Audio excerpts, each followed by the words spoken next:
आपल्या सर्वांचे लाडके नेते आदरणीय शरदचंद्रजी पवार साहेब आज वाईमध्ये येत आहेत। जैसा हो देश का नेता कैसा हो, एकदा जोरदार टाळी झाली पाहिजे आदरणीय पवार साहेबांसाठी। पवार साहेब तुम आगे बढ़ो। आदरणीय बाळासाहेबजी पाटील साहेब या ठिकाणी उपस्थित सन्मान्य विजयजी पिसाळ, सन्मान्य केदार शेठ गायकवाड, संतोषजी पवार, समाधान कदम, संग्राम कदम, माननीय व्यासपीठावरील सर्व सन्माननीय व्यक्ती, तुम्हा सगळ्यांना माझा नमस्कार। महाविकास आघाडीचा उमेदवार म्हणून माझ्या प्रचाराच्या निमित्ताने या ठिकाणी वाईच्या पुण्यनगरीमध्ये या ठिकाणी आलेले माझं आणि तुमच्या सर्वांचं दैवत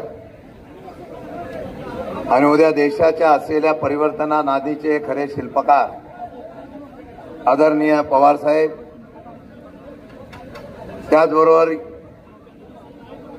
माजी मुख्यमंत्री आणि सातारा जिल्ह्यातल्या महाविकास आघाडीचे प्रमुख पृथ्वीराज चव्हाण साहेब, बाळासाहेब पाटील साहेब, श्रीनाथ पाटील साहेब, बालाजी पाटणकर, दीपकजी पवार, शफीक शेख, सारंग पाटील, सुने माने, सुरेश जाधव, सचिन मोहिते, संदीप देसाई, सुनील गव्हाणे, वर्षाताई देशपांडे, सर्व राष्ट्रवादीचे अध्यक्ष संजय जगदाळे, सतीश चव्हाण, सर्व व्यासपीठावर असलेले मान्यवर, आमचे दिलीप बाबर असतील, प्रसादजी सुर्वे असतील आणि गेले 8-15 दिवस मनापासून पवार साहेबांसाठी काम करणारे सर्व निष्ठावंत कार्यकर्ते, उपस्थित बंधू भगिनींनो, माझ्या पत्रकार मित्रांनो, आजची ही सभा फार ऐतिहासिक सभा आहे। खरं म्हणतं तर साहेब, मी आपला धन्यवाद मानतो की मला आपण उमेदवारी जाहीर केली। खरं वरती जायचा नव्हता असा विषय आम्ही करत होतो। साहेब, लोकांचं प्रेम काय तुमच्यावरचं आहे, लोकांची आपुलकी काय तुमच्याबद्दलची आहे। ज्यावेळेला उमेदवार म्हणून मी जाहीर झालो, अगदी महाबळेश्वरमध्ये 15 वर्षापूर्वी करणारा कार्यकर्ता म्हणून काम केलेला शशिकांत शिंदे असेल आणि खंडाळ्याच्या कोपऱ्यापर्यंत असलेल्या शशिकांत शिंदेने माझे सगळे नवीन चवंगडी घेऊन गावागावामध्ये गेलो। पूर्वीचा महाबळेश्वरच्या असलेल्या तापोळ्या खोऱ्यापासून महाबळेश्वर पाचगणीच्या लोकांचं आजही प्रेम 15 वर्षानंतर तसंच पाहायला मला मिळालं आणि ते प्रेम पाहत असताना खंडाळा तालुक्यामध्ये सुद्धा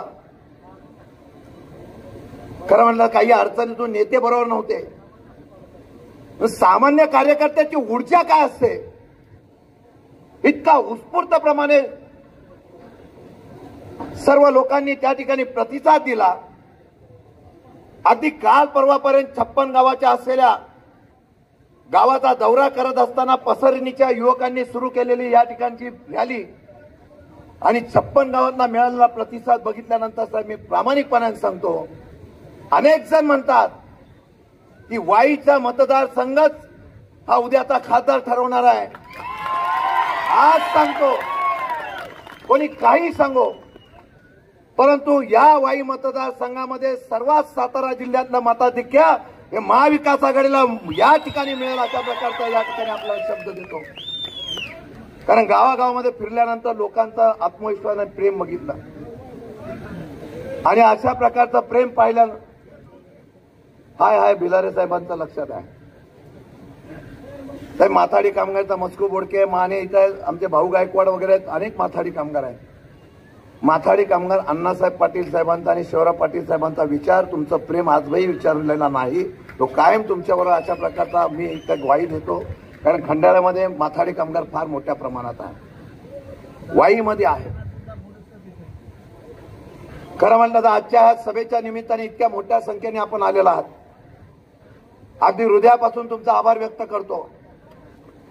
आणि गावागावामध्ये जाताना लोक जे म्हणत होते त्याला शब्द देताना एवढा सांगतो की माझ्या नेत्यांनी दाखवलेला विश्वास सार्थ करताना सर्वसामान्याच्या असलेल्या खंडाळ्यातल्या लोकांच्या आणि तरुणांच्या प्रश्नापासून ते पुनर्वसनाच्या प्रश्नापासून धोमचं पाणी आलं, धोम बलकडूचं पाणी आलं तरी अनेक गावांना या ठिकाणी पाणी मिळत नाही. अशा प्रकारची मागणी होत असताना सुद्धा आसवली असेल, कनेरी असेल, लोम असेल, त्याचबरोबर त्या ठिकाणच्या असलेल्या गुळूमेळे, चांदग या सर्व भागामध्ये लोकांची आजही अपेक्षा आहे की आम्हाला पाणी मिळालं पाहिजे. मी एवढंच सांगेल, जागच्या जागी बैठका घेऊन तिथल्या तिथे निर्णय घेण्याची क्षमता असलेला कार्यकर्ता म्हणून शशिकांत शिंदे निश्चित तुमच्या या विश्वासाला पात्र होईल, हा विश्वास या ठिकाणी देतो. खरं म्हणतं तर आज सातारा जिल्ह्यामध्ये 2 सभा होत आहेत. एक कराडला होते आणि एक या वाईमध्ये आपल्या असलेल्या नेत्याच्या उपस्थितीमध्ये होते. मी त्याच्यावरच येत होतो. त्या सभेत तर मी बोलणार नाही साहेब. मला खरं म्हणलं तर सांगावं लागेल, मला समोर उमेदवार भेटल्यामुळे अर्धी निवडणूक माझी सोपी झाली. गावात गेल्यानंतर मी नमस्कार केल्यानंतर लोक म्हणतात हा उमेदवार रोज भेटेल, हा उमेदवार तुमच्यासाठी शब्द मांडेल, हा उमेदवार तुमच्यासाठी काम करेल. असा विश्वास ज्यावेळेला समोरून मतदारच सांगतो तिथेच निकाल लागतो.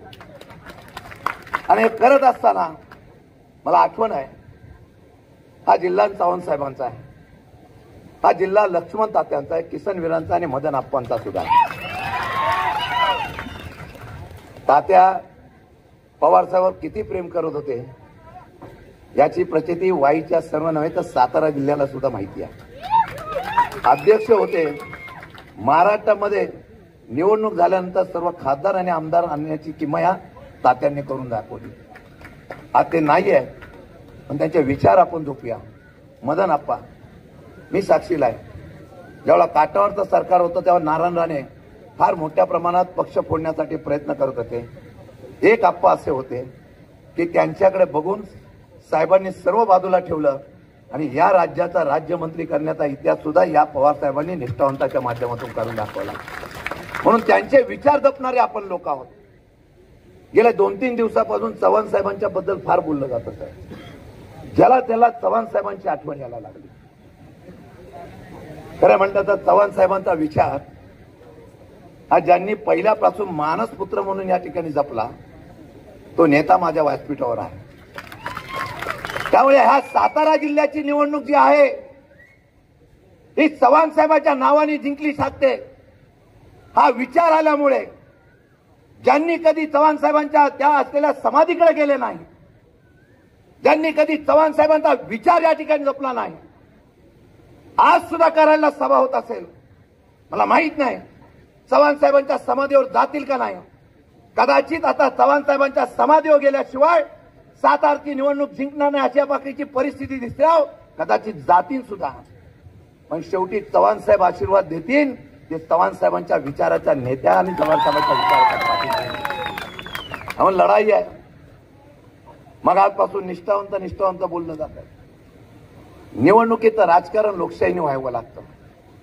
निवडणुकीचं राजकारण मतदाने व्हावं लागतं. हल्ली मतदान होतं का नाही अशी शंका आहे. निवडणूक सुरू झाली की सुडाचं राजकारण सुरू होतं.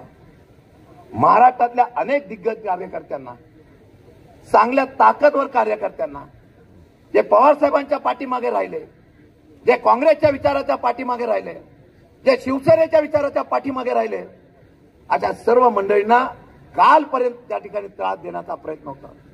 कारण त्यांना कळलं ही मंडळी हल्ल्याशिवाय आपण महाराष्ट्र जिंकू शकत नाही. आणि मग अशा प्रकारचा प्रयत्न अगदी सोलापूर पासून साताऱ्याला होतोय. मी तर त्या दिवशी सांगितलेलं आहे की आमचे लोकवृत्तचे पत्रकार बसलेले आहेत. त्यांनी सांगितलं की लगेच शशिकांत शिंदेना कधी अटक होऊ शकते. माझा जीव मी साहेबांसाठी दिलेला, मी अटकेला कधी घाबरत नाही. त्यामुळे समोर जायचं, जे होईल त्याला समोर जायचं. पण तुम्हाला मी सांगतो, हे जे आहेत ना समोर, ही सामान्य जनता आहे. त्यांना या महाराष्ट्रामध्ये झालेलं राजकारण सुद्धा खपलं नाही. या महाराष्ट्रामध्ये झालेला फोडाफोडीचा पक्ष सुद्धा खपला नाही. आणि या महाराष्ट्रामध्ये आलेली हुकुमशाही सुद्धा खपली नाही. मी आपल्याला एवढीच विनंती करेल सगळ्या जनतेला आणि माझ्या लोकांना विनंती करेन, एक इतिहास घडवायचा आहे. कोणी नेता नसताना आता आमच्याकडे अध्यक्षापासून सगळे उभे राहिले. आम्हाला वाटलं खुर्चीवर कोण बसा भेटेल का नाही, इतकी गोरची. म्हणजे आता विश्वनाथ सकपाळ पवार साहेबांचे निष्ठावंत साहेब त्या ठिकाणी प्रभाकर आलेले आहेत. इतके निष्ठावंत साहेब आजही तुमच्यावर प्रेम करणारी माणसं आहेत. आणि साहेब प्रभाळे वगैरे साहेब सकाळपासून दिवसभर सकाळी 9ला बाहेर निघतात आणि रात्रभर फिरत बसतात. अशी निष्ठावंतांची फौज तुमच्या आजही आमचे स्वातंत्र्य सैनिक आहेत. प्रचंड फिरतायत, इतिहास घडवण्याच्या बाबतीत मला निर्णय घेत आहेत आणि तशा पद्धतीचं काम करणारा आमचे रमेश गायकवाड ते प्रसाद सुर्वे असतील, काही असो, सगळे काम करतायत. आणि सर्वात महत्वाचं म्हणजे साहेब, या वाई मतदारसंघामध्ये समोर बसलेली माणसं तुमच्यावर जीवापाड प्रेम करतायत, हीच आजची उपस्थिती पोचपावती आहे. आणि म्हणून आम्ही काळजी करत नाही. मी तुम्हाला विनंती करणार आहे, 7 तारखेला निवडणूक होणार आहे. आता 29 तारीख आहे. आता काही लोकांना फोन यायला सुरू झालेले आहेत. काही प्रेमाने सांगतात का नाही?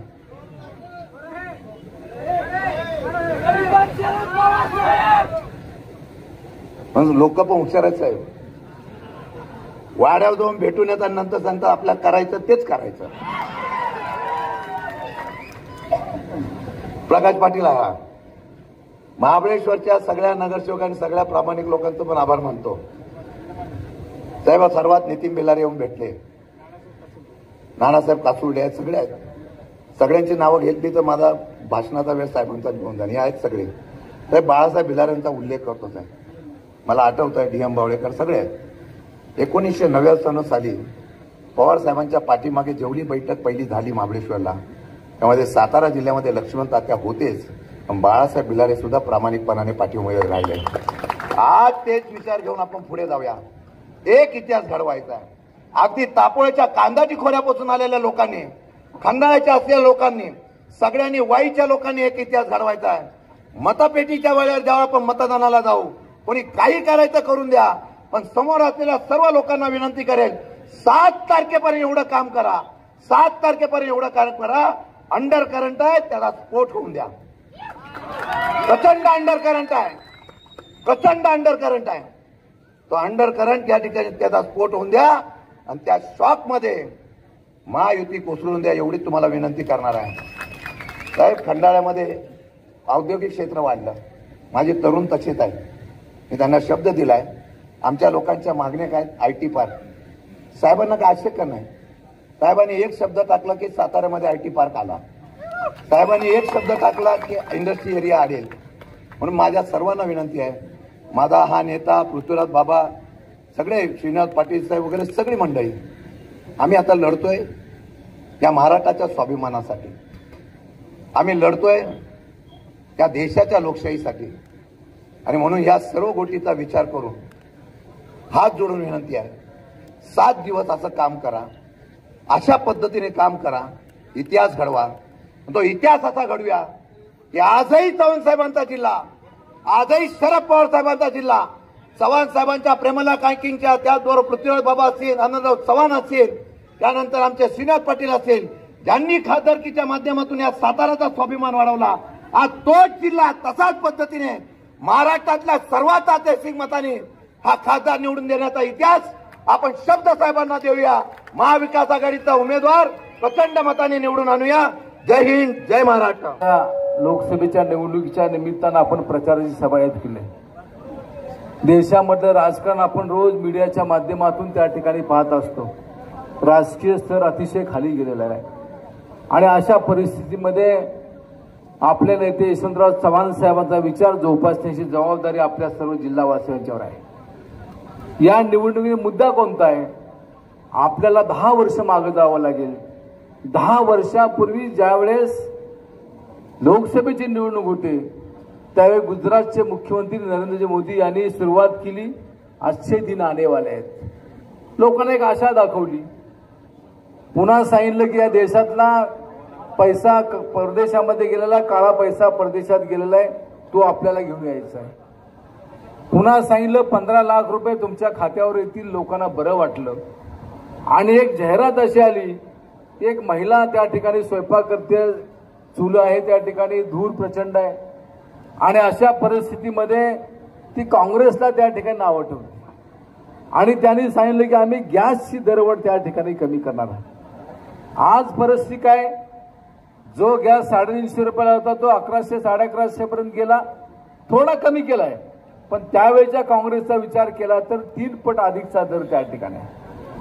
15 लाख कुणाच्याही खात्यामध्ये आले नाहीत, काळा पैसा त्या ठिकाणी येऊ शकला नाही आणि मग आता नवीन काहीतरी घोषणा करायच्या, लोकांच्या भावनेशी त्या ठिकाणी खेळलं जातंय, धर्मावर आधारित अशा प्रकारचं राजकारण या ठिकाणी केले जाते आणि मग अशा परिस्थितीमध्ये आपल्या सर्वांची ही फार मोठी जबाबदारी ही या निमित्ताने आहे. आपले नेते आदरणीय पवार साहेब हे सर्व विभागाला न्याय देण्याची त्यांची भूमिका असते. या देशातल्या शेतकऱ्याला दिलासा मिळाला पाहिजे, भूमिका त्यांची असते. आपण बहुतांशी साखर पट्ट्यामधले आहोत आणि साखर धंदा हा टिकला पाहिजे, वाढला पाहिजे, त्याला आधार मिळाला पाहिजे, भूमिका सातत्यानं आदरणीय पवार साहेबांनी घेतली. केंद्रामध्ये असताना त्या ठिकाणी बफर स्टॉक असेल किंवा परदेशी जाणाऱ्या साखरेला अनुदान असेल, अशा प्रकारचे अनेक निर्णय घेतले किंवा ज्या कारखान्यांची कर्ज त्या ठिकाणी थकली होती त्याचं मुद्रीकरण करण्याची भूमिका सुद्धा आदरणीय पवार साहेबांनी त्या काळामध्ये घेतली. 19 सालच्या निवडणुकीनंतर राज्यामध्ये आपलं सरकार त्या ठिकाणी आलं. आदरणीय पवार साहेब, सोनियाजी गांधी, उद्धवजी ठाकरे साहेब यांचं शासन आलं. माझ्यावर या जिल्ह्याचे पालकमंत्री आणि राज्याच्या सहकार आणि पणन विभागाची जबाबदारी देण्यात आली. कोरोनाच्या काळामध्ये मला पवार साहेबांचा फोन आला. साहेब मला म्हणले की लॉकडाऊन आहे, मार्केट बंद आहे, ते सगळं मान्य, पण यामध्ये शेतकऱ्यांना सूट आहे आणि भाजीपाला जो आहे तो ग्राहकापर्यंत गेला पाहिजे, यासाठी मार्केट कमिट्या चालू राहिल्या पाहिजे. कारण शेतकऱ्याचा भाजीपाल्याचा तोडा जर झाला नाही तर त्याला पुढचं उत्पन्न घेता येणार नाही. तो भाजीपाला तर मार्केटच्या माध्यमातून त्या ठिकाणी जर ग्राहकापर्यंत गेला नाही तर ग्राहकांचा असंतोष मोठ्या प्रमाणात वाढेल आणि मग त्यासाठी म्हणून आम्ही एक वेगळी यंत्रणा उभी केली. त्या जिल्हाधिकारी असतील, तिथले अधिकारी असतील, यांच्याशी आम्ही संपर्क साधला. थेट माल त्या ठिकाणी कसा पोहोचल अशा प्रकारची व्यवस्था घेतली. कोरोनाच्या काळामध्ये सुद्धा काही बातम्या पवार साहेबांच्या वाचनात आल्या की कापूस खरेदी थांबलेले आहे. बीड जिल्ह्यातली विशेषतः कापूस खरेदी थांबलेली आहे. मला साहेबांनी सांगितलं की ही कापूस खरेदी सर्व झाली पाहिजे. सांगायचं तात्पर्य हेच की या ठिकाणी आपल्याला अशा सर्व गोष्टी विचार करणारं नेतृत्व आपल्या सर्वांच्या पाठीशी या ठिकाणी आहे. आज आपण बघतो इंडिया आघाडीच्या माध्यमातून या निवडणुकीला आपण सामोरं जातोय. 400 पारची घोषणा या ठिकाणी केली जाते. कर्नाटकमधले एक खासदार मोदी म्हणाले भाजपचे की 400 पार आम्हाला कशाला पाहिजे, तर आम्हाला संविधान बदलायचं आहे. आज असं आहे की त्या पक्षाला भाजपला खुलासा करायला लागतोय, पण हा खुलासा होत असताना आपल्यातून जे फुटून गेले ते छगन भुजबळ यांनी सुद्धा कबूल केलं की 400 पारची त्या ठिकाणी घोषणा झाली. लोकांच्या मध्ये अस्वस्थता आहे, म्हणजे कुठेतरी पाणी त्या ठिकाणी मुरतंय आणि तेच सांगतात की पवार साहेबांना सहानुभूती वाढायला लागलेली आहे. हे तुम्हाला 6 महिन्यापूर्वी कळलं नाही का?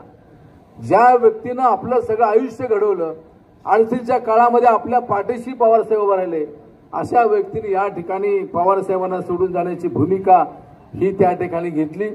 आपले उमेदवार शशिकांत शिंदे साहेब हे या ठिकाणी आहेत. त्यांनी मूळच्या मतदारसंघामध्ये जावली आणि महाबळेश्वरमध्ये त्यांनी काम केलेलं आहे, त्यांची ओळख त्या ठिकाणी आहे. कोरेगाव मतदारसंघामध्ये 2 वेळा त्यांना संधी मिळाली. कोरेगाव तालुका, सातारा तालुक्याचा काही भाग, खटावचा भाग यामध्ये त्यांचा संपर्क आहे आणि विशेषतः माथाडी चळवळीच्या माध्यमातून त्याच पद्धतीनं धरणग्रस्तांच्या असलेल्या प्रश्नाच्या माध्यमातून पाटण तालुका असेल, कराड तालुका असेल, या सर्व डोंगर दऱ्यामध्ये त्यांचा संपर्क हा त्या ठिकाणी आलेला आहे आणि प्रत्येकाला असं वाटतं की हा माझा माणूस आहे आणि मी तुम्हाला खात्री द्यायला पाहिजे अशी काही गरज नाही. तुम्ही गेली 25 वर्ष पाहताय शशिकांत शिंदे साहेब हे जनतेला वेळ देतात, लोकांना भेटतात. आपल्या घरामध्ये सभा समारंभ असेल, गावांमध्ये कार्यक्रम असेल तर त्यासाठी आवर्जून उपस्थित राहतात. प्रश्न सोडवण्यासाठी जनता दरबार घेण्याची त्यांची भूमिका आहे आणि जो काही निधी त्यांना त्या ठिकाणी भविष्यामध्ये आपण सहकार्य केल्यानंतर मिळेल तो निधी आपणा सर्वांच्या पुढे पोहोचण्याची भूमिका सुद्धा शशिकांत शिंदे साहेब या ठिकाणी घेतील अशी खात्री का विश्वास सुद्धा मी या ठिकाणी आपणा सर्वांना या ठिकाणी देतो. निवडणूक म्हटल्यानंतर अनेक प्रकारचा प्रचार अपप्रचार केला जातो, विरोधी बाजूकडून काही अपप्रचार केला जातो. पण आपण निश्चित असं कधीही देशात घडलं नव्हतं की निवडणुका जवळ आल्यानंतर किंवा निवडणुका सुरू असताना विरोधी बाजूला अशा प्रकारचं दाबायचं काम हे कधी घडलं नव्हतं. हे लोकशाहीचं द्योतक नाही. आणि म्हणून याचा विचार करून या निवडणुकीला आपण सर्वांनी शशिकांत शिंदे साहेबांना सहकार्य करावं. आपल्याला ईव्हीएम मशीनच्या साहाय्यानं मतदान करायचं आहे. मतदान केंद्रामध्ये गेल्यानंतर 3 नंबरला 2 यंत्र आहे, त्यामध्ये 3 नंबरला आपले उमेदवार शशिकांत जयवंतराव शिंदे हे नाव आहे. त्या नावाच्या समोर त्यांचा फोटो आहे. हा जॅकेट मधला फोटो त्या ठिकाणी आहे आणि त्याच्या पुढं तुतारी वाजवणारा माणूस, आपण लक्षात ठेवायचं, तुतारी वाजवणारा माणूस हे चिन्ह आहे. त्याच्या पुढचं बटन दाबून आपण सर्वांनी चव्हाण साहेबांचा विचार जुळवण्यासाठी शशिकांत शिंदे साहेबांना सहकार्य करावं. इंडिया आघाडीच्या देशामध्ये सहकार्य सर्वांनी करावं अशी विनंती या ठिकाणी करतो आणि माझे 2 शब्द संपवतो. जय हिंद, जय महाराष्ट्र. माननीय माजी मुख्यमंत्री पृथ्वीराजजी, आपले उमेदवार जलसंपदा मंत्री शशिकांत जयवंत शिंदे, आपले माजी पालकमंत्री सहकार मंत्री आदरणीय बाळासाहेब पाटील, भारत माझा देश आहे म्हणणारे आणि श्रममुक्ती दलाचे मुख्य आदरणीय भारत पाटणकर, मोहिते, शेलार, सुरेश जाधव, ही विचारपीठ आणि मित्रो, तारीख आहे 7, धरायचा हात, दावायची मशाल आणि घ्यायची तुतारी. सकाळी सकाळी नका जाऊ दुपारी, आणि गेला दुपारी तरी धरायची तुतारी. माथाडी कामगाराच्या पोरगात 1999 साली आम्ही दोघं बी तुमच्या दारात आलो. जावली आणि महाबळेश्वर एक होतं. कोरेगाव नव्हतं, सातारा नव्हता, शिरवण नव्हतं, लोणंद नव्हतं. पण नव्यानं लोणंद आलं आणि झाला आनंद. आता नव्यानं काय आहे, पहिलं जावली, नंतर कोरेगाव. जावली 1, कोरेगाव 2 आणि वर सोडून सातारा. बटन कोणतं दाबायचं, त्याच्यावर चिन्ह काय आहे आणि फोटो कोणाचा आहे. अरे मगाशी म्हणलं शाहीर ह्योच दिवा. अरे हे दिवा नाही, हे चंद्र आहे, सगळ्याला धावतो. दिवा एकट्याला धावतो. शरदचंद्र, शशिकांत म्हणजे चंद्र. 99 साली मिळाली संधी, साहेबांनी दिली संधी, सोडली संधी नोकरी. आलो तुमच्या दारात, मागितली मतं, घेतलं खांद्यावर, दिलं दिल्लीला पाठवून. 2004 2009 साहेब म्हणले थांबलो. पुन्हा गेलो हिमालयात, वाजली नाही थंडी, तुमच्या प्रेमाची उभ होती, आलो माघारी. आणि पुन्हा म्हणले साहेब धरलं की. आता तुम्ही धरायचं कुणाला? शशिकांतला. आपला शशिकांत आहे. विठ्ठलाच्या देवळात एखादा म्हातारा पागोटवला, विणा घालतो गळ्यात आणि इट्टल इट्टल करून पारा घेतो. पारा तास 1.5 तास म्हातारा थकून जातो. कोणाच तरी वाट बघतो, मग पारा असतो पुढच्या 10 वर्षाच्या पोराचा. शशिकांत मला लहान आहे, 25 वर्ष पारा केला मी, त्यातला 3 वेळा. आता ही विणा शशिकांतच्या गळ्यात विणा घालताना म्हातारा पागोडं काढतो आणि त्या पोराच्या पाया पडतो. पोरगा आपली टोपी काढतं आणि म्हाताराच्या पाया पडतं. आता माझी सातारा जिल्ह्याची राष्ट्रवादी शरदचंद्र पवार पार्टीची विणा शशिकांतच्या गळ्यात. आता तळ्यात नाही, मळ्यात नाही, घातली विणा गळ्यात. झाल्या गर्दी, पण सगळे आहे गर्दी. इसरायचं नाही, आपली तुतारी दिसली पाहिजे. एखाद्या दहाने बटन दाबायचं, माघारी विचारायचं कोणचं दाबलं बटन, तुतारी. मराठी पाऊल पडते पुढे, वाजती तोफांचे चौघडे. या सोमगावच्या जन्मभूमीत जावली नेतृत्वगडा वरदानी रामापासून पसरणीच्या घाटातून प्रतापगडला 1659 साली इतिहास घडला. संभाजी महाराज 2-2.5 वर्षाचे होते. 1659 365 वर्ष झाली तो इतिहास घडला असं मगाशी भारत पाटकर म्हणले. 7 मे 1924 आणि 4 जून 1924 गालागाडी नका धडधडी लावा फाडी आंब्याच्या आपलाच माणूस शशिकांत धारा तिची तोतरे हातात वाजवा दमदार कारण आपल्या मागे पवार. धन्यवाद.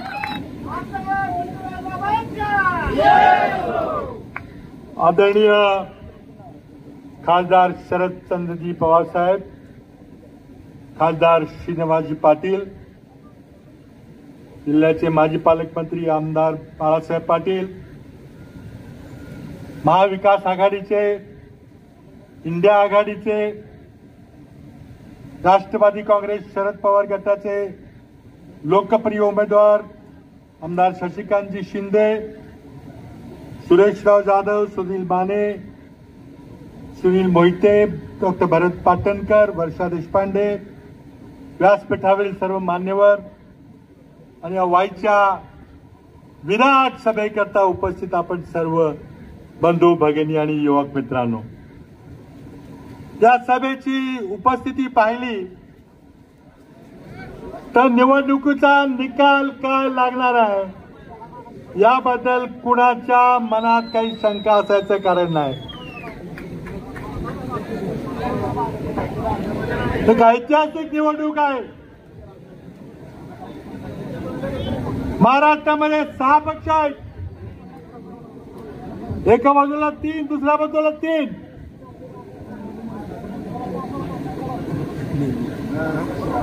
नरेंद्र मोदींची 3री निवडणूक आहे आणि या निवडणुकीमध्ये जनतेच्या प्रश्नाची चर्चा करायचं सोडून नरेंद्र मोदी कुठेतरी ही निवडणूक भरकटायचा प्रयत्न करतायत. माझी कमाल अपेक्षा होती की मोदींनी आपल्या 10 वर्षाच्या कारकिर्दीत त्या ठिकाणी सादर केला पाहिजे. त्यांनी अनेक आश्वासनं दिली होती, त्यातली काही पूर्ण झाली नाही. तुम्ही ती आश्वासनं का पूर्ण करू शकला नाही? आता तरी पूर्ण करणार आहे का? तर सगळे आश्वासनं जुबले होते. लोकांची अपेक्षा आहे दरवर्षी 2 कोटी रोजगार, 10 वर्षामध्ये 20 कोटी रोजगार, 15 लाख. तुम्ही एकही आश्वासन पूर्ण केलं नाही. काय केलं नाही तेही सांगत नाही. आणि आता नुसती घोषणा दिली 400 पार, पण तुम्ही चर्चा मात्र काँग्रेसच्या जाहीरनाम्याची करताय. तुम्हाला जर 400 पार मिळणार असतील तर मग आमच्या जाहीरनाम्याची, विरोधी पक्षाच्या जाहीरनाम्याची चर्चा करायची. न बोललेले, आमच्या जाहीरनाम्यामध्ये नसलेले विषय आमच्या तोंडात घालून तुम्ही त्याची चर्चा करताय. याचा अर्थ स्पष्ट आहे, नरेंद्र मोदींचा आणि भारतीय जनता पक्षाचा आत्मविश्वास ढळलेला आहे. तर ही निवडणूक जिंकता येणार नाही याची खात्री झालेली आहे. म्हणून अनेक सभा घेतात, पण काय 500-500 रुपये देऊन माणसं आणायचं चाललंय. अमरावतीच्या सभेचा एक व्हिडिओ व्हायरल होतोय. एक महिला एका माणसाची वाद घालते, पाकिटात 300 रुपये, आम्हाला 700 सांगितले होते. कुणी मध्ये गडप केले, माणसाचं नाव पण सांगितलं की तो कॉन्ट्रॅक्टर होता, त्यानं तर आमच्याकडनं 700 दिले, तुम्हाला 300 दिले. शेवटी आज तुम्हाला पैसे देऊन माणसं आणल्याशिवाय सभेला माणसं येत नाहीत. लोकांच्या अपेक्षा आहेत की जनतेचे प्रश्न आहेत त्याचं बोला. आज ही निवडणूक 5 मुद्द्यावर होणार आहे. या देशातली बेरोजगारी, आमचा युवक पालकांनी जमीन विकून आईने दागिने घाण ठेवून पैसे गोळा करून पोराला इंजिनियर केले असतात. इंजिनियर पोरांना पिझ्झा डिलिव्हरीचं काम करावं लागतंय पुण्यात. नोकऱ्या नाही, कारण नरेंद्र मोदींनी अर्थव्यवस्थेचं वाटोळं करून टाकलंय. आज नरेंद्र मोदी सांगतात की आमची अर्थव्यवस्था 5व्या क्रमांकाची झाली. आम्हाला अभिनव आहे. या देशातील कष्टकरी जनतेने, शेतकऱ्यांनी, कामगारांनी या देशाला 5व्या क्रमांकावर नेले. पण मी आपल्याला सांगतो, नीट ऐका, तर या देशाचा विकास या गतीनं डॉक्टर मनमोहन सिंग आणि शरदचंद्रजी पवार हे 2004 ते 14 पर्यंत केंद्रीय मंत्रिमंडळात होते. त्या मंत्रिमंडळानं जो देशाचा विकास केला, मोदीजी तुमच्या 10 वर्षात जर त्या गतीनं विकास झाला असता तर आज आपला देश 3ऱ्या नंबरवर असता. 5व्या नाही, 3ऱ्या नंबरवर असता. तुमच्या नेतृत्वाखाली अर्थव्यवस्था मंदावलेली आहे, विकास दर घसरलेला आहे, म्हणून नोकऱ्या नाहीत. आणि मोदींना सरकार चालवायला भरमसाठ कर्ज काढावं लागतंय. मगाने आमच्या अश्विनीताईंनी तुम्हाला आकडे सांगितले, तिप्पट कर्ज करून ठेवलंय, तरी बी देश चालत नाही. पगार द्यायला पैसे नाहीत, पेन्शन द्यायला पैसे नाहीत, मग भरमसाठ कर लावलाय. पेट्रोल, डिझेल, गॅसवर 32 लाख कोटी रुपये नरेंद्र मोदींनी डिझेल, पेट्रोल, गॅसच्यावर कर लावून गोळा केले, तरी बी भागत नाही. म्हणून मग नेहरूंनी, इंदिराजींनी सुरू केलेले सरकारी कारखाने विकायचे चाललेले आहे. अगदी आपल्या घरातल्या राणीचं मंगळसूत्र जेव्हा घाण ठेवायची पाळी येते, तशी पाळी या देशावर आलेली आहे. भारताचं 14 लाख सैन्य आहे, पण सैन्याचा पगार आणि पेन्शन द्यायचं मोदींना अवघड झालंय. तर रेग्युलर आर्मी बंद करून 3 वर्ष कॉन्ट्रॅक्टवर आता आर्मी उभी करायची. अग्निवीर 19 वर्षाच्या पोराला घेतलं, त्याचं ट्रेनिंग केलं, कवायत केली, शस्त्राचं ट्रेनिंग दिलं आणि 3 वर्षाला सोडून दिलं. त्याला डिग्री नाही, पेन्शन नाही, मेडिकल फॅसिलिटी नाही, काय करेल तो पोरगा? त्याला फक्त बंदुकीचं ट्रेनिंग येते. काय तुम्ही वाटोळं करून टाकलं देशाचं. आज देशाच्या सुरक्षेबद्दल नरेंद्र मोदी बोलत नाहीत. चीननं 4000 वर्ग किलोमीटर आपला भूभाग लडाख मधला व्यापलेला आहे. आणि नरेंद्र मोदी म्हणतात नाही नाही ते काय आत आणले, त्यांनी काय जमीन घेतली नाही. उपग्रहाचे फोटो दाखवत आहेत. चीन रस्ते बांधते, पूल बांधते, नवीन नवीन शहरं लडाखमध्ये आपल्या भूमिपूजन करते, पण नरेंद्र मोदींची बोलायची तयारी नाही.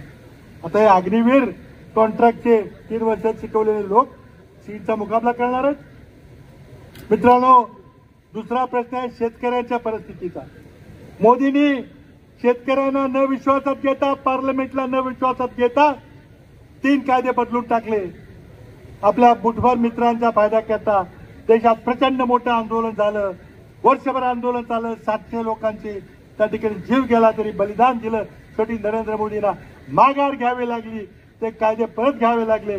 देशाच्या शेतकऱ्यांनी नरेंद्र मोदी सरकारचं नाक मातीत रगडलं. मोदींचा अपमान झाला, त्या अपमानाचा बदला घेण्याकरता शेतकऱ्यावर तुम्ही आता सूड घेताय.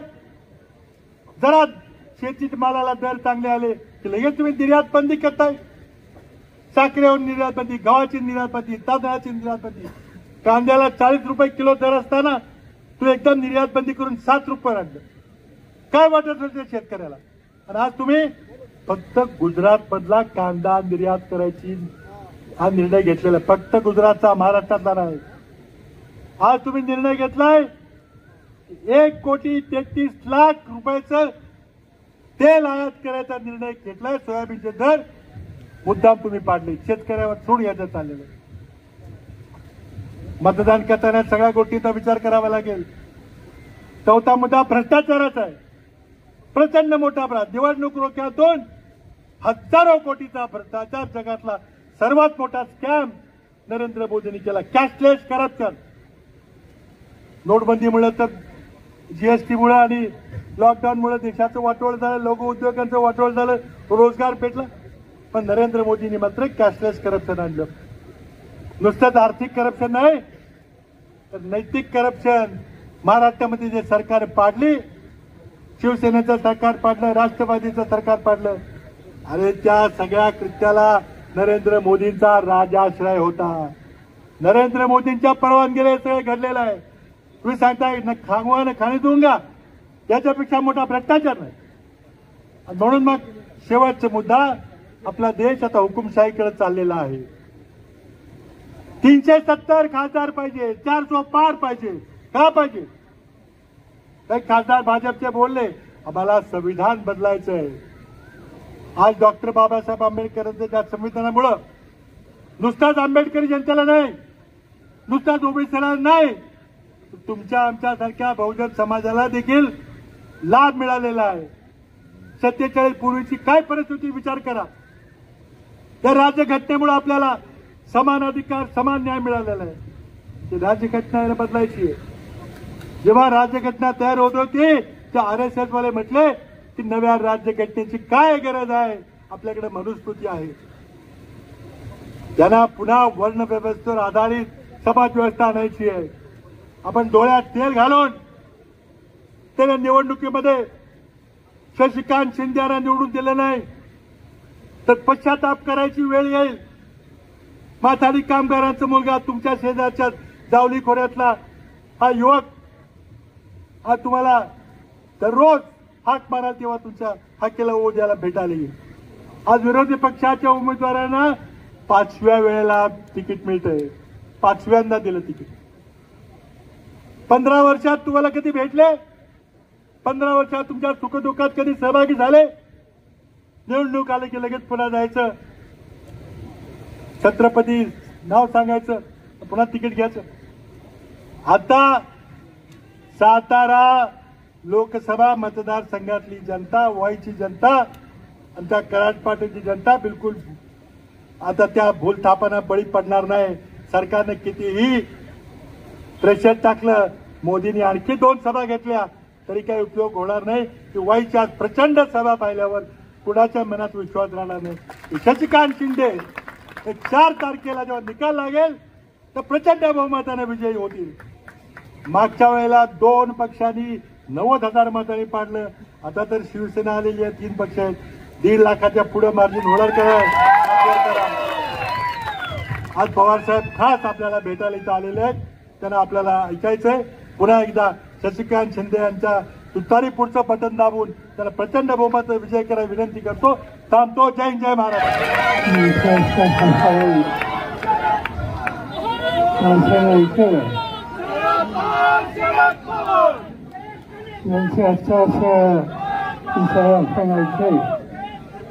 महाराष्ट्राच्या माजी मुख्यमंत्री आणि सातारा जिल्ह्याचे सुपुत्र पृथ्वीराज चव्हाण,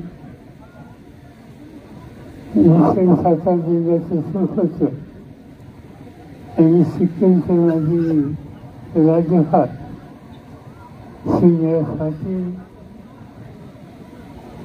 ज्यांना वरच्या वर्षाने निवडणुकीचा निकाल तुम्ही लोकांनी केलेलं आहे ते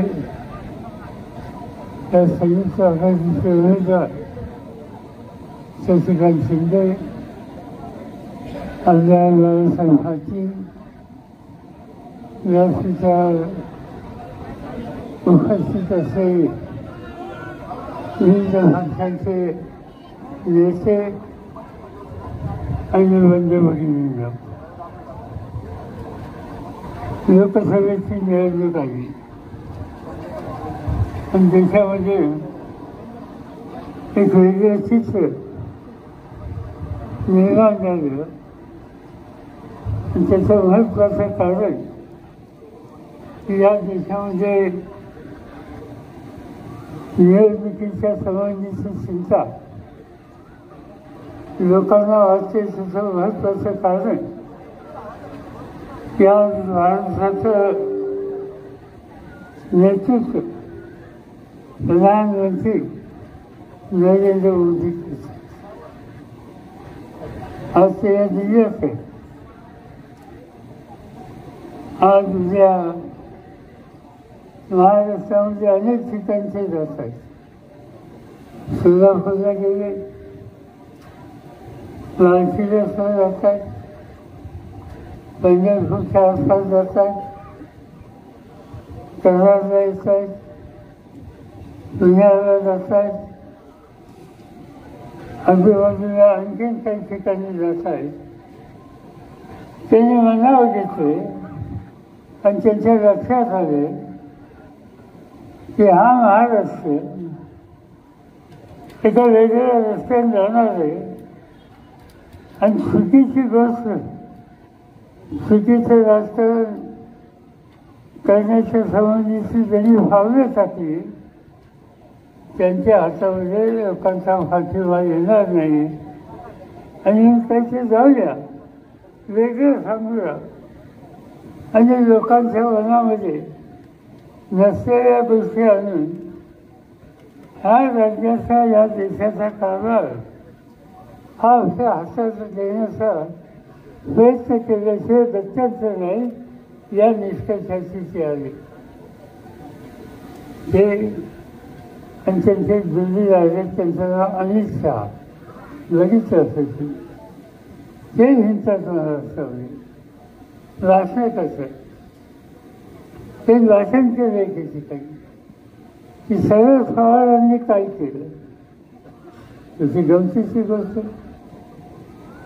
हे ग्रस्त आता देशाचे गृहमंत्री आहेत आणि ते राज्यात जाऊन लोकांच्या समोर आपण काही दिवे लावले हे सांगत नाही. दुसऱ्यांनी काय केलं हा प्रश्न विचारतात आणि विशेष असल्याने जो प्रश्न विचारला की शेती आणि शेतकऱ्यासाठी काय केलं. हे अनेक त्यांना एवढं सांगत होतो.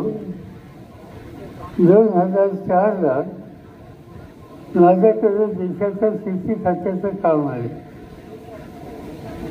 मनमोहन सिंग हे देशाचे प्रधानमंत्री होते. राष्ट्रपती भवनमध्ये शपथविधी झाला. मी शेती मंत्र्याची शपथ घेतो आणि शपथ घेऊन घरी आलो. एक फाईल घेऊन एक अधिकारी माझ्याकडे आले.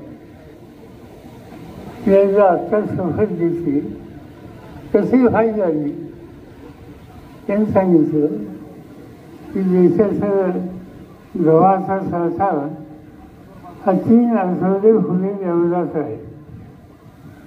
देशामध्ये 2 महिने पुढे एवढी साखर आहे आणि देशामध्ये इतर सगळं धान्य 1.5 महिन्यापेक्षा जास्त पुरणार नाही इतकंच आहे. आणि त्याला मार्ग एकच आहे की अमेरिकेवरनं धान्य आणायचं, ब्राझीलवरनं धान्य आणायचं. माझ्या मनात गोष्ट झाली की हा काही आईची इमान राखणाऱ्या लोकांचा देश, या देशाचा कष्टकरी शेतकरी अहोरात्र मेहनत करतो, उत्तम धान्य पिकवतो आणि त्याला परदेशातून धान्य आणायला कसं ही गोष्ट उघडाली नाही. मी काही त्या फाईलवर सही केली नाही. दुसऱ्या दिवशी डॉक्टर मनमोहन सिंगांचा फोन आला आणि त्यांनी सांगितलं की पवार साहब जो फाइल आपके पास भेजी है तो आपने देखी. हाँ देखी. बहुत गंभीर स्थिति तो देश में फैला हो जाएगी. आप जल्दी से जल्दी ये फाइल साइन करके क्लियर करिए. ती केली मी, पण माझी अस्वस्थता केली नाही. त्या लोकांच्या हातामध्ये राज्य होतं आणि त्या सर्वांच्या या देशाला गरज असेल तेवढं अन्नधान्य पिकू शकत नाही. ही काही देशाची प्रतिष्ठा नाही. आम्ही लोकांनी निकाल घेतले. निकाल हे घेतले, शेती मालाची किंमत वाढवायची, शेतकऱ्याच्या डोक्यावर कर्ज कमी करायचं, त्याला नवीन बियाणं द्यायचं आणि त्याच्या जीवनात परिवर्तन होईल अशा प्रकारचे निर्णय घेतले. असे निर्णय घेतले आम्ही. आणखी काही दिवसाला बातमी आली की यवतमाळ जिल्ह्यामध्ये एका शेतकऱ्याने आत्महत्या केली. शेतकरी आत्महत्या करतो याचा काही असा अर्थ आमच्या धोरणामध्ये कुठे संशय आहे, कुठे चूक आहे आणि त्याच्या खोलात गेलं पाहिजे, तो निर्णय बदलला पाहिजे. ही प्रधानमंत्र्यांना विनंती केली की शेतकरी आत्महत्या करतो ही काही लहान सहान गोष्ट नाही. त्यांनी का आत्महत्या केली ते आपण दोघांनी जाऊन बघितलं पाहिजे. काही चुका असतील आपल्या त्याच्या दुरुस्त केला पाहिजे. दुसऱ्या दिवशी आम्ही यवतमाळला गेलो. त्या शेतकऱ्याच्या घरी गेलो ज्यांनी आत्महत्या केली. त्याची पत्नी माऊली 11 वर्षी रडत होती. मी तिला समजावलं, तिला विचारलं की घरामध्ये किती लोक आहेत. तिने सांगितलं एक मुलगा आहे, तो 10वीला शिकतो आणि एक मुलगी आहे, तिचं लग्न ठरलं. तुला झालं काय आत्महत्या करायला? त्यांनी सांगितलं की खाजगी सावकाराचं 20,000 रुपयाचं कर्ज होतं आणि ते कर्ज देता आलं नाही. सावकार घरी आला आणि घराची भांडी कुंडी त्याने बाहेर काढली आणि माझ्या घराची भांडी कुंडी रस्त्यावर आली. हे या मुलीचं लग्न ठरलं. तिच्या वेळाला सासरच्या लोकांना कळलं, त्यांनी लग्न मोडलं आणि लग्न मोडलं ते काही माझ्या नवऱ्याला सहन झालं नाही. काही तो फेरू शकला नाही. बाजारात गेला, इंजिनची वाशी घेतली, घसा खाला आणि जीव देऊ शकला. डोक्यावरचं कर्ज देऊ शकला नाही म्हणून वडिलांच्या आत्महत्या करतो. हे तिथं भारतावर आणि हे बदललं पाहिजे. हा विचार आम्ही लोकांनी केला. दिल्लीमध्ये परत गेलो. रिझर्व्ह बँक, नाफेड या बँकांच्या लोकांना बोलवलं आणि शेतकऱ्याच्या डोक्यावरचं कर्जाचा काही निकाल घेता येईल, कसा घेता येईल याची चर्चा केली.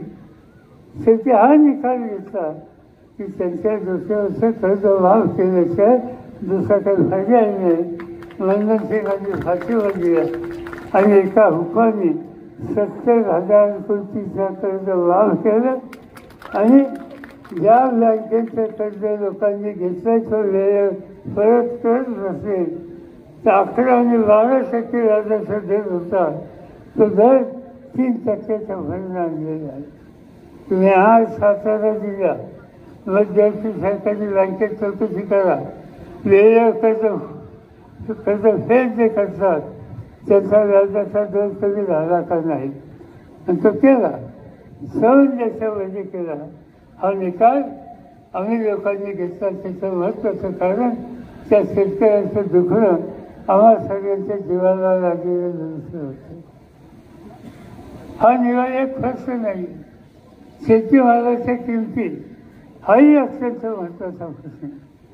आजच्या या ठिकाणी बोलत असताना पृथ्वीराज चव्हाण यांनी सांगितलं कशा कशाच्या किमती वाढवल्या, काय अवस्था होती. आज या देशामध्ये आम्ही लोकांनी सत्ता हातात आल्याच्या नंतर गव्हाचे भाव वाढवले, तांदळाचे भाव वाढवले, फळांचे भाव वाढवले, कांद्याचे भाव वाढवले, तूर आणि डाळींचे भाव वाढवले. त्याचा परिणाम काय झाला की 2 वर्षामध्ये हा देश परदेशातलं धान्य आणून सुद्धा तो आज जगाच्या 18 देशांना धान्य पिकवून तो त्या ठिकाणी त्याचा पुरवठा करतो. आज हिंदुस्थान जगामध्ये 2 नंबरचं साखर उत्पादन करणारा देश झाला. आज हिंदुस्थान जगामध्ये 2 नंबरचा गहू तयार करणारा देश झाला. आज भारत जगामध्ये 1 नंबरचा तांदूळ पिकवणारा हा देश झाला. हा सगळा बदल का झाला तर घामाची किंमत, त्याचा फायदा द्यायचा निकाल आम्हा लोकांच्या सरकारने त्यामध्ये केला, त्याचा फायदा झाला.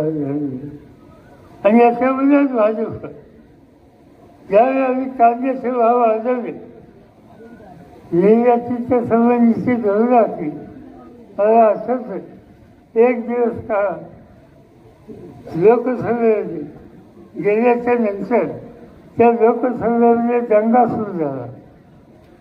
आणि का दंगा सुरू झाला याची चौकशी केली तर भाजपचे खासदार गळ्यात कांद्याच्या माळा घालून सभागृहात आले.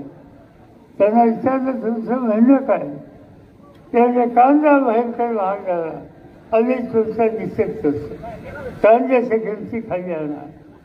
मला विचारलं गेलं सभापतींच्याकडून तुमचं काय म्हणणं? मी त्यांनी सांगितलं कांदा ही जिल्हा शेतकरी असते, कांदा हे मोठ्या भागात पीक नाही, तरी ते पैसे द्यायचा. आणि कांदा समजा महागला त्यावेळी काही संसारवृद्धी असं होत नाही. रोजच्या खाण्यामध्ये कांद्याचा खर्च किती कांदे माणूस खाऊन जाईल. आणि त्यावेळेस कांद्याचे भाव वाढले म्हणून गळ्यात माळा घालून कांद्याच्या सभागृहात दंगा करणं हे काही शासनाचं लक्षण नाही. मला विचारलं गेलं तुमचं म्हणणं काय? मी सांगितलं तुम्ही कांद्याच्या माळा घाला, नाही तर कवल्याच्या माळा घाला, शेतकऱ्याचा भाव कमी करणार नाही. त्याच्या घामाची किंमत ही त्याला मिळालीच पाहिजे आणि त्यासाठी घेतले निर्णय हे बदलणे शक्य नाही. या प्रकारची धोरणं असली गेली त्याचा परिणाम आज या देशाचं चित्र झाल्याचं बदललं.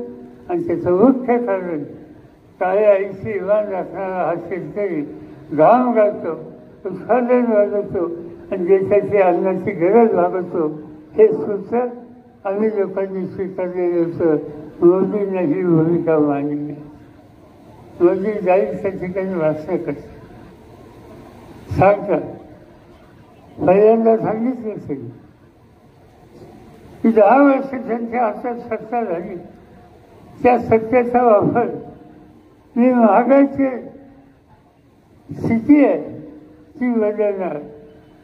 काय केलं त्याचा उल्लेख आताच या ठिकाणी केला गेला. पृथ्वीराज चव्हाणांनी इंधनाच्या तेलाचे भाव वाढवले, कमी नाही केले. गॅस सिलेंडरचे भाव वाढवले, कमी नाही केले.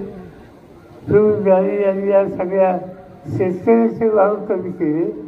आणि दुकानदारांचे, मोठ्या व्यापाऱ्यांचे त्यांचे भाव असे कमी केले. आणि ही सगळी धोरणं जी असतात ती आज धोरणं या देशाची महागाई कमी करण्याची नाही, तर ती महागाई वाढवण्याच्या संबंधीची आहे. आणि म्हणून जो महागाई वाढवतो त्यांना सत्तेवर बसण्याचा अधिकार राहील हा निकाल समोर घ्यावा लागेल. आणि त्यासाठी ही निवडणूक महत्त्वाची आहे.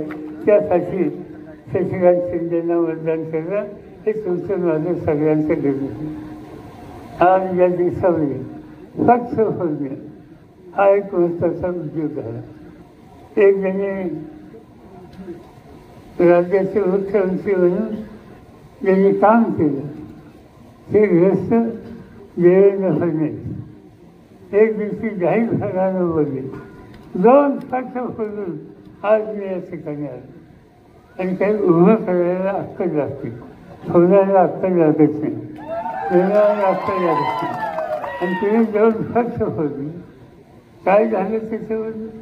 पक्ष फोडले. काही लोकांना तुम्ही संधी दिली, पण या देशाचं सगळं राष्ट्र उद्ध्वस्त करण्याची भूमिका तुम्ही त्या ठिकाणी घेतलेल्या ही भूमिका लोकांना पसंत नाही. काही लोक आपल्याशी सुद्धा गेले, त्यांनी काही वेगळी भूमिका घेतली. हा देश एकसंध ठेवायचा असेल तर या देशाची लोकशाही मजबूत करायची असेल तर राजकीय पक्ष हे व्यवस्थित चालतील याची काळजी घेतली पाहिजे. आणि ती भूमिका आम्ही लोक घेऊ पाहतो. आज ज्यांच्या हातात सत्ता आहे त्यांना या गोष्टीच्या संबंधीचं चर्चा करायचं आणि हेच काम ठिकठिकाणी जाऊन आज देशाचे प्रधानमंत्री करतात. आम्हाला लोकांच्या टीकाची उपयोगी करतात. कुठेही गेले टीका करायची. पहिली टीका करतात राहुल गांधींचं, शहा दादा क्या कर रहा है असं सांगतात. आणि राहुल गांधी ज्यांनी या देशाचा अभ्यास करण्यासाठी काश्मीरपासून कन्याकुमारीपर्यंत पायी चालत गेलं, लोकांना भेटले, प्रश्न समजून घेतले आणि लोकांच्या प्रश्नाची उत्तरं शोधण्याची खबरदारी ही त्यांनी घेतली. एवढे कष्ट त्यांनी केले, त्याच्यावर तुम्ही टीका करता. जवाहरलाल नेहरूंच्या टीका करता. ज्या जवाहरलाल नेहरूंनी स्वातंत्र्याच्या आधी आयुष्याचे 11 वर्ष तुरुंगात घालवली आणि स्वातंत्र्य मिळाल्यानंतर लोकशाही पद्धतीने हा देश कसा चालेल याची खबरदारी घेतली. सगळ्या जगामध्ये भारताचा नावलौकिक वाढवला, त्यांच्यावर तुम्ही टीका करते. जवाहरलाल नेहरू असो किंवा त्या काळाचे नेते असो त्याच्या आसपास तुम्ही बसू शकता. आज हेच लोक, यांच्या पक्षाचे लोक अनेकांची नावं घेतात. आम्हाला वस्तूमध्ये मी येताना पाहिलं की जे लोक पक्षातून गेले, मोदींच्यावरून गेले, त्याची जाहिरात पाहिजे. त्यांच्या जाहिरातीमध्ये यशवंतराव चव्हाणांचं नाव आहे. यशवंतराव चव्हाण या देशाचे उच्च स्वातंत्र्याचे नेते होते. स्वातंत्र्य मिळाल्याच्या नंतर या देशाची इज्जत त्यांनी वाढवली. या देशाचं महाराष्ट्राचं एक अत्यंत दर्शवणार असे मुख्यमंत्री म्हणून त्यांचा लौकिक होता. ज्यावेळेला चीनने भारतावर हल्ला केला त्यावेळेला या देशाला वाचवण्यासाठी त्या संकटाच्या काळामध्ये इथं मुख्यमंत्री म्हणून सोडून दिल्लीमध्ये गेले आणि देशाच्या सेवेचं रक्षण त्यांनी केलं. देशाचं गृहमंत्री म्हणून त्यांनी काम केलं. देशाचं परराष्ट्र मंत्री म्हणून काम केलं. देशाचं अर्थमंत्री म्हणून काम केलं. असा नेता, या नेत्याचं वैशिष्ट्य हे होतं लोकशाही पद्धती आणि गांधी नेहरूंचा विचार हा त्यांनी सोडला नाही. आणि आज जे भाजपवर गेले ते चव्हाणसाहेबांचं होतं नव्हतं. त्यांना अधिकारी चव्हाणसाहेबांचं होतं नव्हतं. आयुष्यामध्ये चव्हाणसाहेब कधी भाजपवर गेले नाही. कधी या प्रवृत्तीचं समर्थन त्यांनी केलं नाही. त्यांनी समर्थन जे केलं ते सामान्य माणसाच्या प्रश्नाचं, त्यांच्या दुःखाचं आणि हा देश मजबूत करणाऱ्या कष्टकरी शेतकरी असो, कामगार असो, आयाबेली असो, या सगळ्यांचं समर्थन यासाठी त्यांनी आयुष्य दिले. आणि अशा व्यक्तीचं नाव त्यांनी जाहीर केलं की चव्हाण साहेबांना भारत रत्न द्या. चांगली गोष्ट. पण 10 वर्ष तुमच्या हातात सत्ता आहे त्यावेळेस तुम्हाला सुचलं निवडणूक आल्याची सुचलं बघूया. आज या ठिकाणी येत आहे प्रधानमंत्री करारला. माझी अपेक्षा आहे त्यांनी आज करारला जाहीर करून टाकावं की आम्ही चव्हाण साहेबांना भारत रत्न देतो. हा निकाल तरी आज या ठिकाणी दाखवावा. माझी खात्री आहे की ते धाडस त्यांनी दाखवलं तर लोक एक चांगलं काम केलं म्हणून म्हणतील, पण त्याबद्दल ते काय करतील त्याचा भरोसा देता येईल.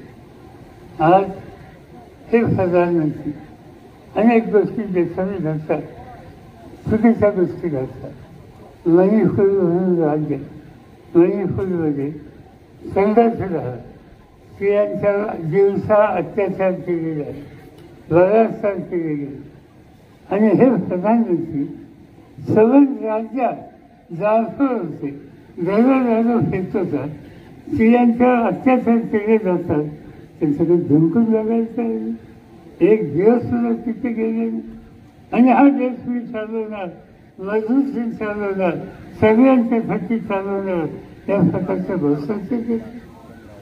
आज दिल्लीच्या गुजरातमध्ये रामबानू नावाची भगिनी, तिच्या घरात मोदी साहेब मुख्यमंत्री असताना हल्ला झाला, अत्याचार केले गेले, त्यांच्या सासऱ्याची हत्या केली.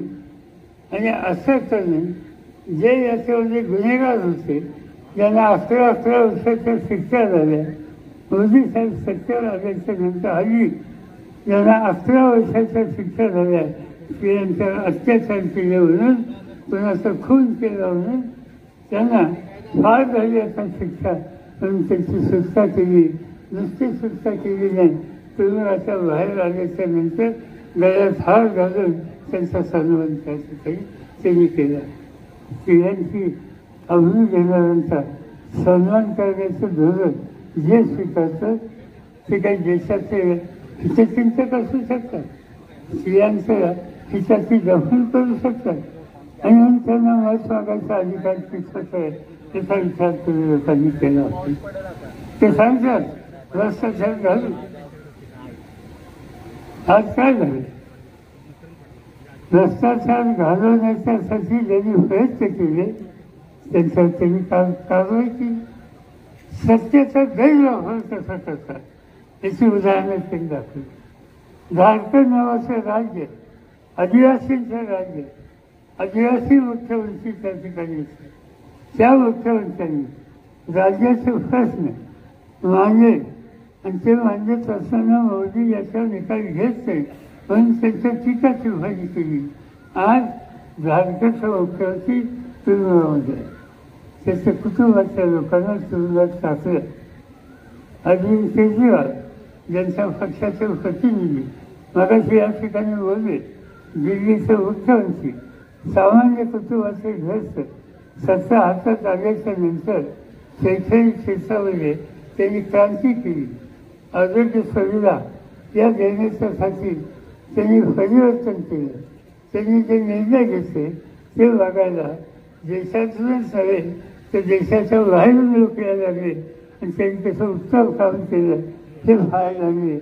त्या अरविंद केजरीवालनी एकदा टीका केली प्रधानमंत्र्यांच्यावर, दिल्लीच्या प्रश्नाकडे लक्ष देत नाही म्हणून आज अरविंद केजरीवाल आज तुरुंगामध्ये टाकलेला. देशाच्या राजधानीचा मुख्यमंत्री आज तुरुंगामध्ये आहे. यासाठी सत्ता होती. ही हुकुमशाही म्हणजे लोकशाही नव्हे, लोकशाहीची आम्हाला शिकवली. त्या काळामध्ये तुम्ही आम्ही कदाचित ओळखे नसू पण आपल्या वेगळी जाणवली, त्यासाठी कष्ट केले. त्या 7 जिल्ह्याचं वैशिष्ट्य काय? स्वातंत्र्याच्या आंदोलनामध्ये पहिल्यांची किंमत देण्याचं काम करणारा हा शूरवीरांचा जिल्हा आहे. त्यांनी या संघर्ष इंग्रजांशी करण्याच्याबद्दल त्यांनी कधी वागवं पाहिलं नाही. अनेकांची नावं या ठिकाणी घेतात.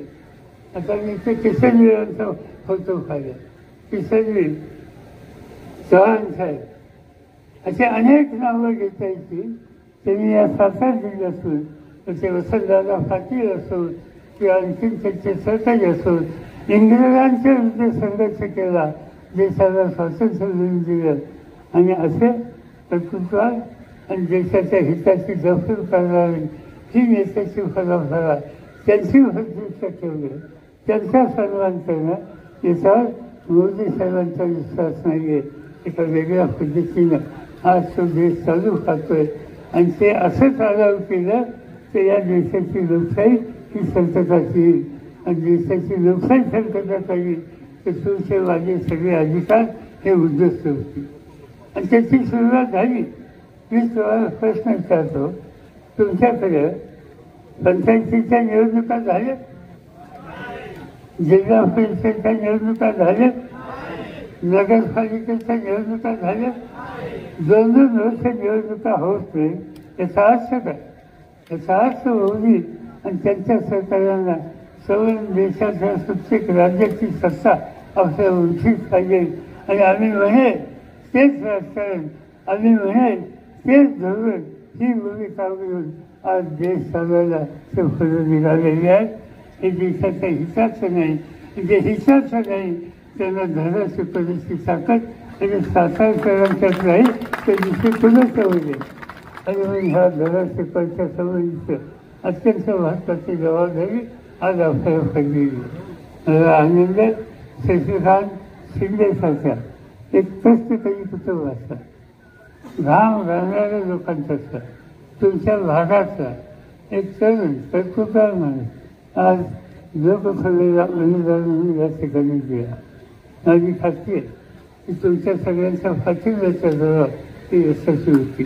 पण आम्ही हे बघतोय जो चांगलं काम करतो ते सब कचऱ्यावर, खोटा कचऱ्यावर, काय कचरा वरला त्याला मुंबईच्या मार्केट कमिटीमध्ये काही व्यवहार झाले, त्या कमिटीमध्ये अनेक लोक प्रतिनिधी आहेत, तिथे कामगारांचा प्रतिनिधी म्हणून शशिकांत आहे. त्यांच्या हातात काही अधिकार नाही जो कामगारांच्या हिताची दखल करणं या कामाच्यासाठी त्या ठिकाणी आहे. आज त्याचा कसा कसा झाला, काल रात्री त्याचा कसा झाला. काल मी पंढरपूरला होतो, माझी सभा अभिजित केली, त्यांचं नाव अभिजित पाटील. आज त्या ठिकाणी विठ्ठल सहकारी साखर कारखाना त्याचा चेअरमन म्हणून हा ग्रस्त काम करतो. माझी सभा आयोजित केली म्हणून रातोरात मुंबईला बोलवलं. आज तिथे जे गृह खात्याचे मंत्री आहेत त्यांनी त्यांच्याशी सुसंवाद केला. त्यांना स्वच्छ सांगितलं की तुम्ही आघाडीच्या बरोबर जात असाल तर तुमचं जीवन आम्ही उद्ध्वस्त करू, तुमचा धंदा आम्ही उद्ध्वस्त करू. यांचा हा स्वतःचा धंदा नाही. 20,000 कामगार शेतकरी त्या कारखान्याचे मालक सभासद, 20,000 शेतकऱ्यांचा कारखाना आणि त्याचा त्यांचा संसार उद्ध्वस्त करण्याच्यासाठी सत्तेचा वापर हा जर या देशात होत असेल तर इंग्रजांच्या काळामध्ये सातारचं घाबरलं नाही. त्या बाकी चिरकुट लोकांच्या काळामध्ये कोण या ठिकाणी घाबरलं नाही. त्यांच्याशी संकट घातलो, त्याला भूमूत्र जबाब देऊ आणि ती भूमिका घेण्याची वेळ आज ठिकठिकाणी आलेली. आणि म्हणून एवढंच सांगतो की आहेत 5-7 दिवस काही करतील, काही खोट्या नाट्या गोष्टी होती, काही आश्वासने देतात, त्या सगळ्या गोष्टीचा विचार करायचा नाही. आपण यशवंतराव चव्हाणांच्या विचाराचे भाईक आहोत. त्यांच्या नंतरच्या काळामध्ये अनेकांनी आम्हाला नेतृत्व केली आहे. त्याच्या किशोरी असतील, त्याच्यामध्ये यशवंत तात्याचं नाव घेता येईल, अनेकांची नावं घेता येतील, किशोरीयांचं नाव घेता येईल. ते सगळे आदर्श तुमच्या माझ्या सगळ्यांच्या समोर आहेत.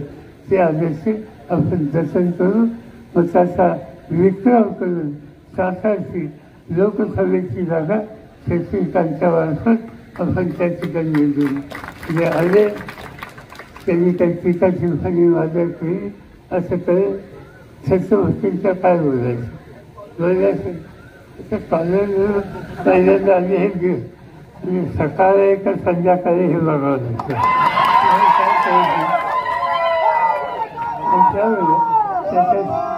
त्याच्यासंबंधी अधिक बोलण्याची काही गरज नाही. आम्ही गादीचा सन्मान करतो, पण मत देताना गादीला मत देत नाही. त्या ठिकाणी कष्टकऱ्यांचा प्रतिनिधी त्याचा आपण सन्मान या ठिकाणी मताचं लोकांना करू, मताचं विक्रम करू आणि आम्हा लोकांचं दिल्लीत काम करायला तुम्ही शशिकांतला त्या ठिकाणी पाठवा हीच विनंती करतो आणि माझे 2 शब्द सांगतो.